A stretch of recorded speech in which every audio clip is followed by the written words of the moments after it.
म ल्याब पढेको care giver training गरेर अप्लाई गर्न मिल्छ कि नै भन्नुभएको छ। अब एसएसडब्ल्यू भिजामा आउँदाखेरि चाहिँ तपाईले केयर गिभर होस् या फुड सर्भिस होस् या एग्रिकल्चर होस् या जुनसुकै भिजामा आउन खोज्दा पनि तपाईलाई चाहिँ ट्रेनिङै लिनुपर्छ भन्ने छैन।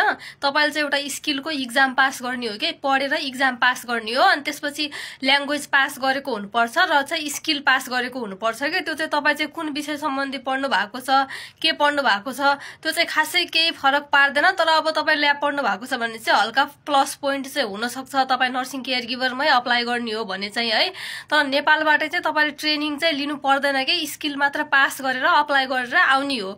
अब यही आएर सिकाउँछ तपाईलाई, यही आएको 1 वर्षसम्म अथवा 5-6 महिनासम्म तपाईलाई ट्रेनिङ पिरियडमा नै राखेर उनीहरूले सिकाएर अनि बल्ल त्यो कुराहरू चाहिँ गराउँछ हैन। तपाईले नेपालबाट नै कुनै ट्रेनिङ लिने अनि आउने हैन कि इक्जाम मात्रै पास गरेर इन्टरभ्यू दिएर आउने हो क्या यदि एसएसडब्ल्यू भिजामै आउने हो भने चाहिँ। र पढाइ चाहिँ तपाई के पढेको भनेर खासै केही पनि फरक पार्दैन।